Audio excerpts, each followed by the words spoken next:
Hello welcome back to our channel cozy hobbies.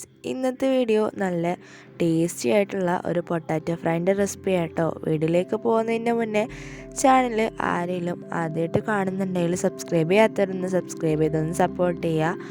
അപ്പം നമുക്ക് ഈ ഒരു പൊട്ടാറ്റോ ഫ്രൈ എങ്ങനെ ഉണ്ടാക്കുക നോക്കിയാലോ.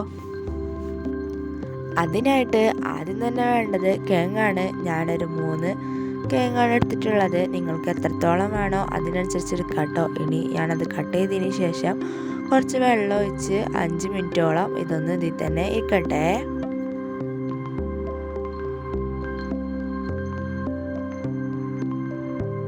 അപ്പോൾ ഇതാ 5 മിനിറ്റിന് ശേഷം ഞാൻ ഈ കിഴങ്ങത്തെ വെള്ളമൊക്കെ ഒന്ന് കളഞ്ഞെടുത്തിട്ടുണ്ട്. ഈ ഒരു സൈസിലാട്ടോ നമ്മളുടെ കിഴങ്ങ് കട്ട് ചെയ്തെടുക്കേണ്ടത്. ഇനി ഞാൻ അടുത്തായിട്ട് ഇതുപോലത്തെ ഒരു പാത്രം ഗ്യാസിൽ ചൂടാൻ വേണ്ടിയിട്ട് വെച്ചിട്ടുണ്ട്.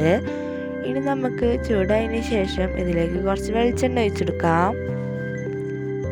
വെളിച്ചെണ്ണ ഒന്ന് ചൂടായി വരുന്ന സമയത്ത് നമ്മൾ നേരത്തെ കട്ട് ചെയ്ത് മാറ്റി വെച്ചിട്ടുണ്ടായിരുന്ന കിഴങ്ങ് ഇതിലേക്ക് ഇട്ടെടുക്കുന്നുണ്ട്.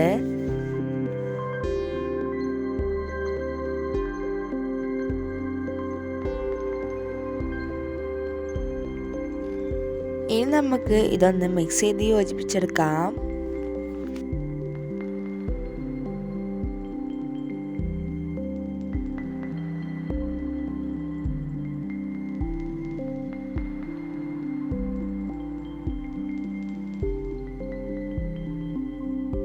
ഇതൊന്ന് അടച്ചു വെച്ചിട്ടും കൂടി ഒന്ന് വേവിച്ചെടുക്കേണ്ടതായിട്ടുണ്ട്.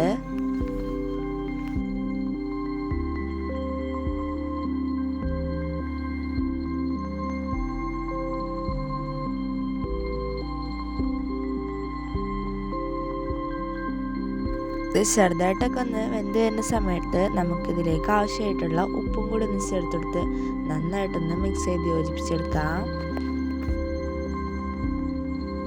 ഇനി ഇതിൻ്റെ കളറൊക്കെ ഒന്ന് മാറി ചെറുതായിട്ട് ബ്രൗൺ കളർ ആവുമോളം നമുക്ക് ഇതുപോലെ തന്നെ ഒന്ന് ഫ്രൈ ചെയ്തെടുക്കാം കേട്ടോ. ഇടയ്ക്കിടയ്ക്ക് മിക്സ് ചെയ്ത്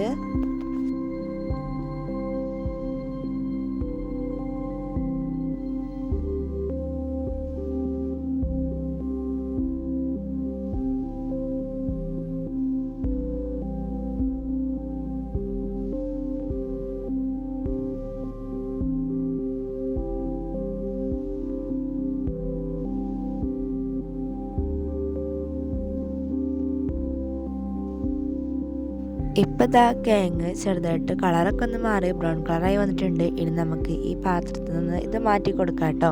ഇനി അതേ പാത്രത്തിൽ തന്നെ കുറച്ചും കൂടി വെളിച്ചെണ്ണ ഒഴിച്ചതിന് ശേഷം ഒന്ന് ചൂടാൻ വേണ്ടിയിട്ട് വെയിറ്റ് ചെയ്യാം. അതിന് ശേഷം കുറച്ച് കടുകും കൂടി ഇട്ട് ഒന്ന് പൊട്ടിച്ചെടുക്കാം. കൂടെ തന്നെ ചെറിയ ജീരകം ഒരു 3-4 അല്ലി വെളുത്തുള്ളിയും കൂടി ചേർത്തെടുക്കുന്നുണ്ട്. അതുപോലെ തന്നെ കരിവേപ്പിൻ്റെലയും കൂടി ചേർത്ത് ഇതൊന്ന് മിക്സ് ചെയ്ത് യോജിപ്പിച്ചെടുക്കാം. ഇനിതാ നമ്മൾ നേരത്തെ മാറ്റി വെച്ചിട്ടുണ്ടായിരുന്ന കിഴങ്ങ് ഇതിലേക്ക് ചേർത്തെടുത്തുകൊണ്ട് ഒന്ന് മിക്സ് ചെയ്ത് യോജിപ്പിച്ചെടുക്കുന്നുണ്ട്.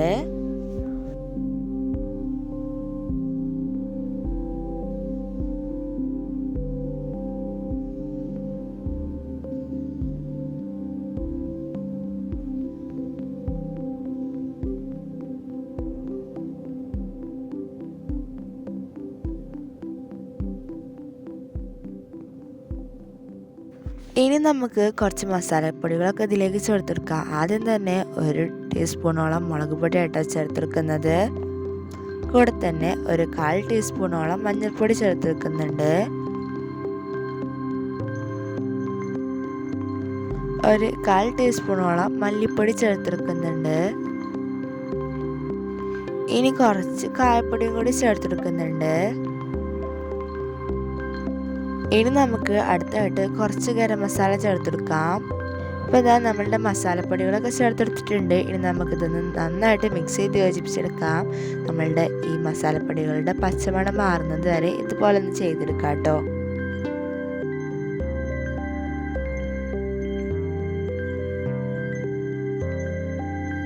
മസാലപ്പൊടികളുടെ പച്ചമണമൊക്കെ മാറിക്കഴിഞ്ഞാൽ പിന്നെ നമുക്ക് ഒരു 1/4 മുറിയോളം നാരങ്ങ നീരാട്ടോ ഞാൻ ഒഴിച്ചെടുക്കുന്നത്. ഇതും കൂടി ഒഴിച്ച് നന്നായിട്ട് മിക്സ് ചെയ്തതിന് ശേഷം നമ്മളുടെ ഗ്യാസ് ഓഫ് ചെയ്തെടുക്കാം. ഇപ്പോൾ ഇതാ നമ്മളുടെ ടേസ്റ്റി ആയിട്ടുള്ള പൊട്ടാറ്റോ ഫ്രൈ ഇവിടെ റെഡി ആയിട്ടുണ്ട്. ഇത് എല്ലാവരും ഒന്ന് ട്രൈ ചെയ്ത് നോക്കിയിട്ട് ഫീഡ്ബാക്ക് കമൻ്റായിട്ട് അറിയിക്കുക കേട്ടോ. അതുപോലെ തന്നെ വീഡിയോ ഇഷ്ടമായെങ്കിൽ ലൈക്ക് ചെയ്യുക, ഷെയർ ചെയ്യുക, സബ്സ്ക്രൈബ് ചെയ്യുക. അപ്പം നമുക്ക് പുതിയൊരു നല്ല വീഡിയോ ആയിട്ട് കാണാം. അതുവരേക്കും എല്ലാ കൂട്ടുകാർക്കും ബായ്.